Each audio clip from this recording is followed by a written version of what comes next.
So I wanted to just take a minute to do a little talk, you know, about life. So most of the people who are familiar with me realize that I am old enough to be a grandmother, but I have children that are only 19 and 23, and that my 23-year-old has Down syndrome. And most of the people who know me probably think that I have it pretty well figured out because I've heard them say, "You're so good with Micah," who is my child with Down syndrome. God knew what he was doing when he gave her to you, and things like that. I have a lot of friends. I don't see them very often anymore, but they have children with Down syndrome, and they probably feel very differently than I do at times about how to handle and what's going on in the situations with parenting with children with special needs. And part of that is because every single Down syndrome person is as different as every person. Some things, excuse me, about people with Down syndrome make us believe that they're all very much alike, but they are not. They are as different DNA as anybody is from anybody else.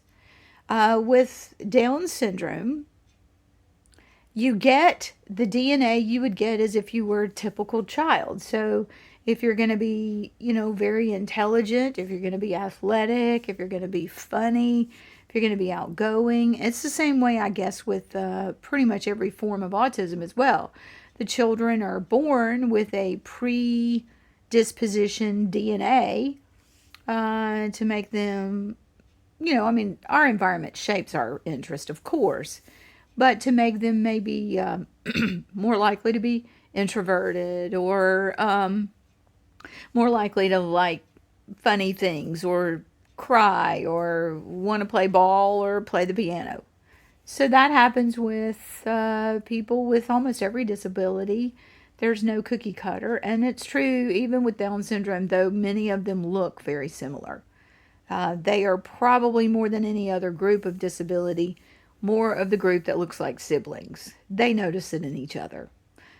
Micah, from time to time, I can see her responding like she can tell. And I'm not kidding. The other day, we were in one of these fancy milkshake places in Virginia, and there was like a 18-month, 2-year old, maybe 2.5-year old.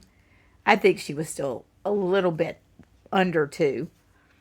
But she did something that I thought looked very much like she recognized that Micah looked like her.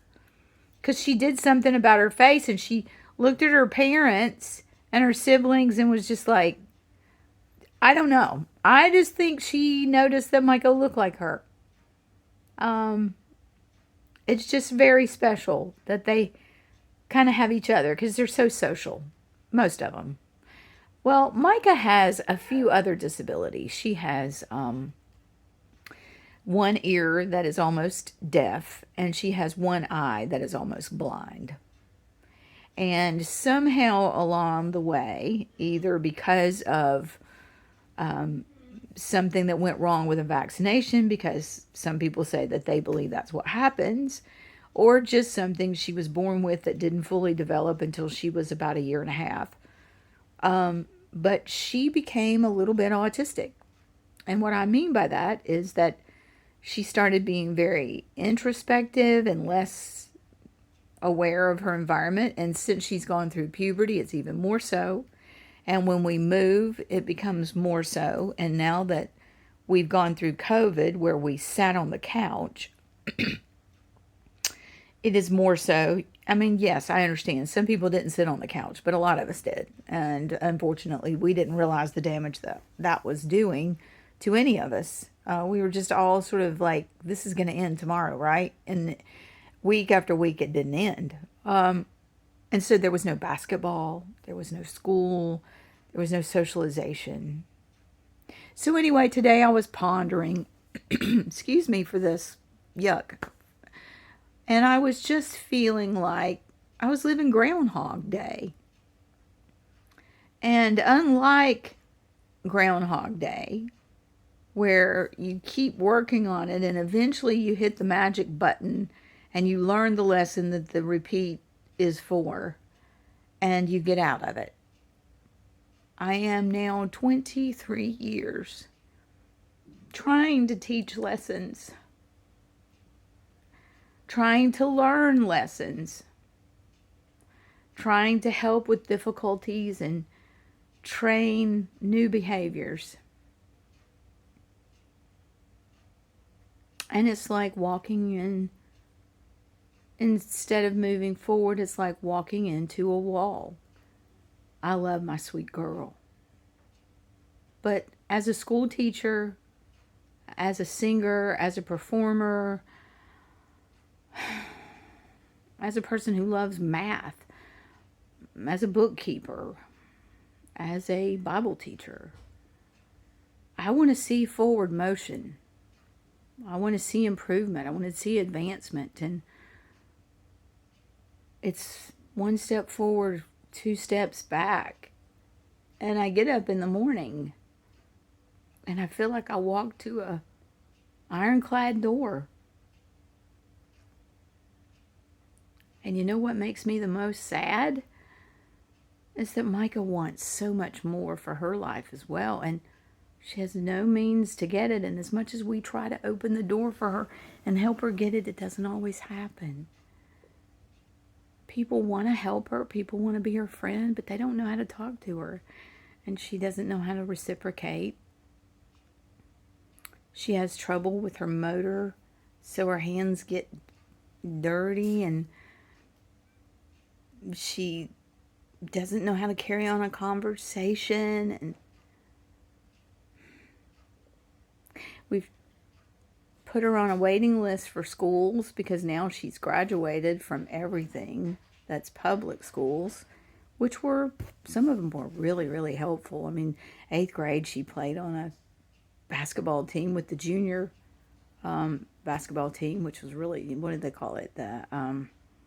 Oh, you're all saying it for me, aren't you? It's not the little league, it's varsity, junior varsity, that's it. So she was on the junior team, and they worked so hard to get that 20-point lead so she could play. So they made it to the championship because they were working so hard to get Micah in the game. They call her that she was their special sauce. So at the end of the national or the state championship or whatever, and they were winning, and they would get a 20-point lead, but they would keep it for one basket, and then the other team would, come right behind them. So Micah never got in the game. So when they won, and they wanted her to be happy with them, yay, we won. We won it for you too, Micah. She was like, I wanted to play. I didn't get to play. I want to play. I mean, she didn't understand. So anyway, I just thought I'd share some of that again. I think a few years ago I shared a little bit.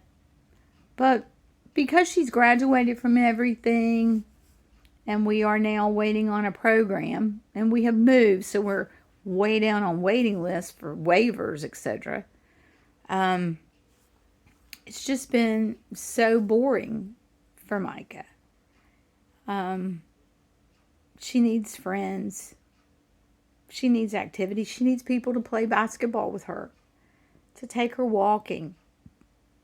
She could probably already ride a bike if somebody would ride with her. And I hear some of you saying, well, you ride with her. Well, she doesn't want to be with me.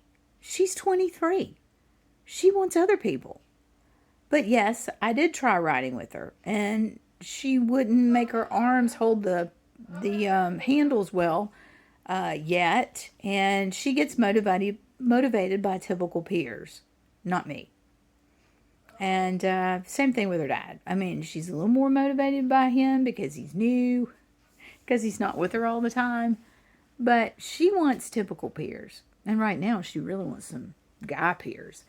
And she just doesn't have that in her life. And so it's a pretty